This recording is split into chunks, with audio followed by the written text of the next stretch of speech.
I wouldn't mind being Dr. Chesty, but trying to get there. Thank you, everyone. I'm delighted to see everyone's well-caffeinated and here early this morning. I've been the first speaker at a conference before, and you very seldom see a turnout like this. I think it speaks to how great yesterday was. Just a quick review of my disclosures. I may end up mentioning some brands or companies, but I don't have any conflicts of interest with any of them. We're working hard on changing that. So we're talking technology and we're talking people, and I'm a nerd, so I think a lot about technology and people, but I think about it in a nerdy sense. So if you go to science fiction, the ideal for fusion between man and machine is the cyborg, defined essentially as a living being whose powers are enhanced by computer implants or mechanical body parts. So a quick word association exercise. If I say the word cyborg, what kind of image comes to mind? Something like this, perhaps? Or if you're a nerd of a certain age, this guy? Read that definition again. A living being whose powers are enhanced by computer implants or mechanical body parts. In truth, cyborgs are among us already. There may be some in this room, and almost all of us knows at least one. A cyborg looks a little more like this, right? A living being whose powers are enhanced by computerized or mechanical body parts. Hearing aids, pacemakers, wearable devices, even hip or knee replacements, which we don't even think of as technology anymore. And then augmented reality or more recently virtual reality, especially in the therapeutic setting. Walkers qualify as enhanced parts. Mobile phones are not implanted, but they might as well be for how attached we are to them. So aging and technology is, it's here. We're doing it all the time. It's so well integrated that for the most part, we don't even think about this. Now, we've tried to think about this in our group and in my personal work in San Diego and in McLean with our clinical hats firmly on. And we've dabbled in a few different research projects along these lines. We've done smaller studies using a vast array of technologies for a vast array of indications. So we've used accelerometers, tablets, the Nintendo Wii for a little while. We just put out a special issue of the American Journal of Geriatric Psychiatry last summer focused on technology and geriatric psychiatry. This work has been well received, but I think the search continues in that we haven't sort of found a piece of technology that has changed fundamentally the way we do practice and the way we can really get at the numbers that Brent alluded to earlier. I will say that we even made the news and the fake news, and this slide I added this morning, I wanted to throw down the gauntlet to John Torres. My fake news is faker than your fake news. Yeah.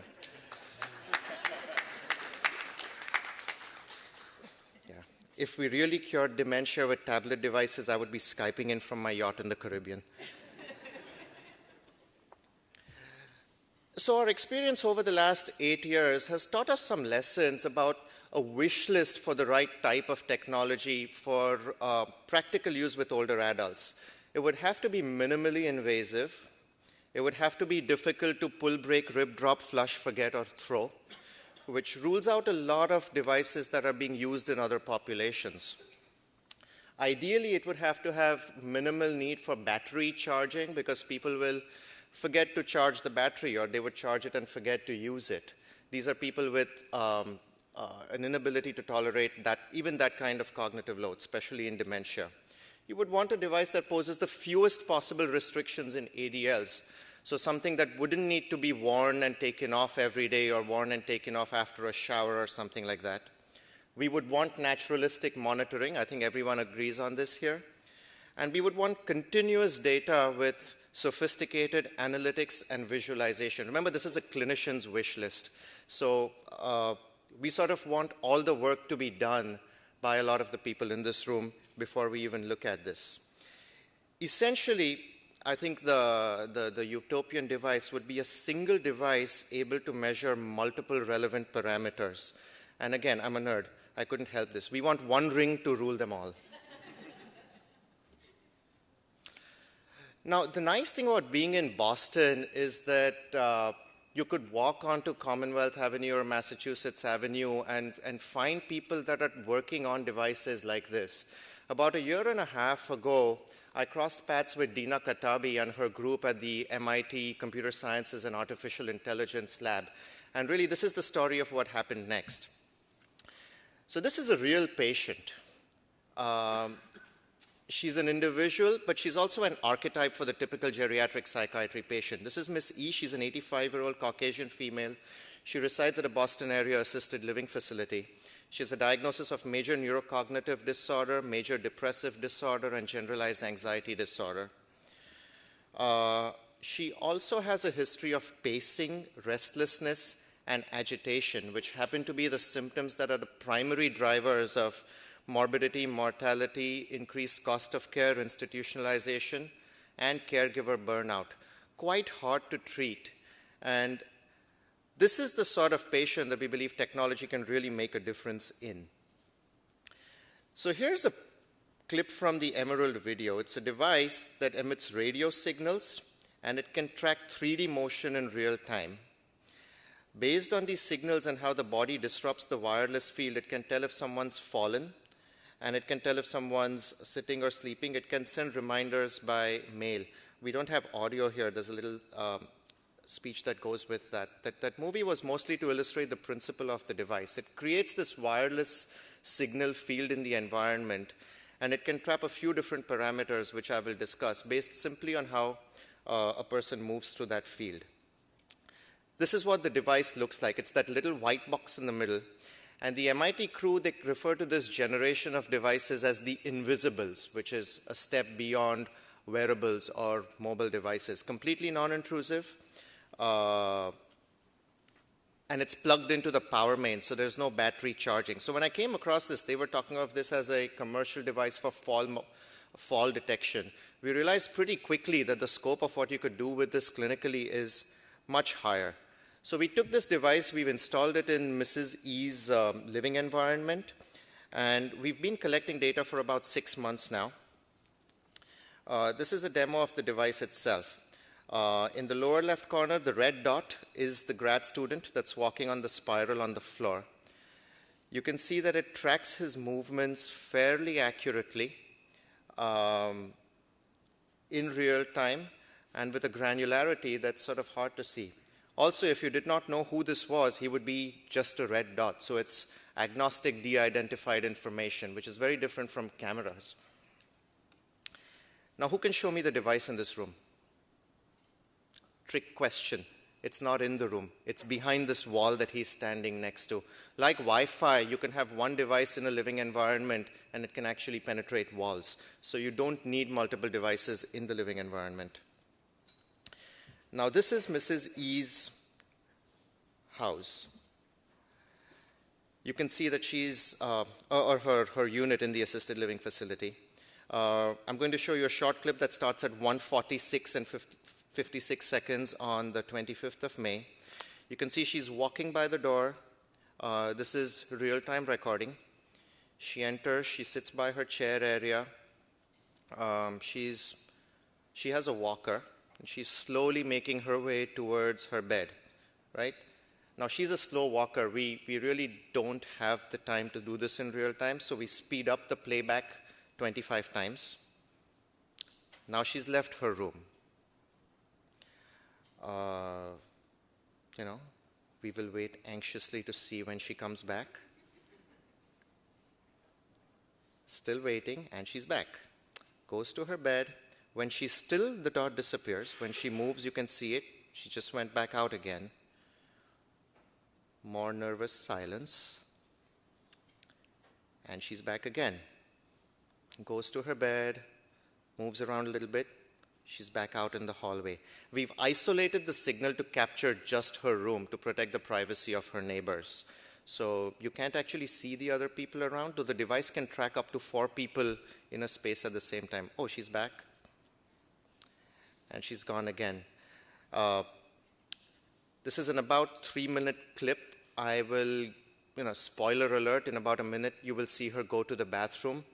But I'm going to skip ahead only in the interest of time. But if you've been watching, if you look at the clock, in about 15 minutes, she's gone in and out of her room 8 times. It's fairly classic pacing behavior in the context of dementia. Now, yes, pacing looks different for different patients, but we've watched her and we've verified this phenomenon. The problem is this is still too much data, so we had to turn it into a more measurable metric. So we developed something called a motion episode. We're trying to find a cooler sounding name for this, so if you have suggestions, we're listening. But a motion episode is a single movement without stopping of 4 meters or more in the same direction. Each of these represents a motion episode where she moves, gets to her bed, and then walks out. This is the same time frame that we saw earlier. This is X and Y axis. Every time she leaves her room, the episode ends. Every time she's in her room, we capture the episode. It's all time-stamped. So what we've done next is aggregate the number of motion episodes per day. Now, as it happened, 5 days after we installed this device, Miss E assaulted a staff member and was hospitalized at McLean. But we had the data for those 5 days before. Now, this captures all of her motion episodes for a period of about 6 months, from the 4th of April to the 5th of September, 5 months. The big gap in the middle was when she was in the hospital. And if you compare the skyline to the left to the skyline to the right, you can actually see how the hospitalization seems to have improved her pacing, a relatively higher skyline on one side. But it was after she came back that we focused on this large patch of time here. And we did something different. We switched to a data-driven clinical decision-making protocol. In other words, we asked the staff not to report information except when there was an emergency. And I would see her once every 2 weeks as her treating clinician. We decided we would watch the data and ask staff to verify what we saw or what we thought we saw. So this is about 4 months of clinical care based primarily on the device. So we see a little spike in pacing. That's when I added a little mood stabilizer to her treatment regimen. It calmed her down for a bit. Then there was another spike. So we upped the mood stabilizer. We thought this might be akathisia, so we cut down on the quetiapine. There was a hypothesis that there may be agitated depression in place, so we upped her nighttime antidepressant. Stabilized her for about 3 weeks. Then another spike. So we further increased the mood stabilizer. Didn't work so well this time, so we upped it to 500 twice a day. Seemed to work. The few gaps here are practical issues. The Wi-Fi was on the blink in the middle, so we actually had no data. This is the warty parts. And then we cut off her quetiapine, and you can see immediately in this section over here that the average seems to go up. So even though the staff thought that she was doing fine, the data told us that there was a subtle increase in pacing. So we were able to then go up on the quetiapine. The other question was, what was causing these spikes? Was it the nature of the illness, or was there something that was triggering it? So we sent our highly skilled research assistants, both of them are in the room, Patrick and Catherine, and we asked the staff to give them 3 months of nursing shift reports, so some 400 pages, and we told them, go through all of it and see what you find. So they did, and we got the logs, and her husband visits. Every time he came, we saw a spike, and another, and another, and another. So we looked at when her son visited, and we mapped the dates. Spike, spike, and again, and again. And then even this little aggregation at the end, she had a visiting nurse monitoring her vitals at that time. So we don't know, was it the medication, was it the visiting nurse? But this is sort of a nice example of how the device lets us correlate some of these real-world data in a way that hasn't been possible before. There's things that the device can do that we're only now starting to leverage. It can actually detect respiratory rate when someone is sitting still based on chest wall movements. So we're validating this metric. The first graph is a spectrogram of chest wall movements, and then we validated it with in-person movements, but this is an N of 1, so work in progress. Also, using an accelerometer, we isolated Mrs. E's gait signal, so we could tell what movements were her and what movements were other people in her room. And things start to emerge. You can see, for example, she was going to this one part of her room that others were not. That's where her television was. So you can see how she's the one operating her television. You can see what side of her bed she gets out of. So staff know to keep this area clear to minimize fall risk, especially at night, because other people are not going to that part of the room. You can see that she's the only one using the chair. Staff members are not, so you want to keep the chair area clear to minimize fall risk. You can also pick up things for staff. So this little bump, which you don't see in Miss E, that's where her medications are stored. So we know that staff are the only ones giving her her medications. If she was taking her meds in a way she was not supposed to, we could tell. Similarly, you can see that the staff members are the only ones that stand in this specific spot by the foot of her bed. This becomes important for other patients where pain from sitting up and standing might be an issue. So a lot of real-world practical applications from these data. With an N of 1, we've found, okay, before Laura throws something at me, I'll run through this, I'm almost there. We found that of the 12 domains of the neuropsychiatric inventory with this device, we already have very preliminary evidence that we can map 5 using a single device. We are exploring mapping the other 2, depression and then appetite, just based on how and when she takes her meals and uses the toilet. We don't have a way of mapping delusions, hallucinations, euphoria, irritability, or disinhibition using this device. But given that the NPI is the standard of measurement for trials today, we think this is pretty promising. So what's unusual here? We've done this a little bit differently than what we were taught during research fellowship. That we went straight into the trenches with only very basic validation from MIT about how this device works. And we thought that was important because we treated the wild as the lab. The quotes are a tip of the hat to a couple of terms that were used yesterday. That we bypassed the process of lab testing and we went straight into the clinic. Also, we're doing patient-guided tech development where every piece of visualization was developed based on what we were seeing with the patient. So the patient's behavior was telling us how to generate machine learning algorithms and how to do calculations. So, bench and bedside, side to side. We're able to track impact on clinical decision making, and that there's the fundamental importance of the human backbone. So technology is great, but we need people here to validate it. No exclusion criteria. And based on this, 3 reasonable bets to wrap up. If it works in the trenches, we're betting it'll work in the clinical setting.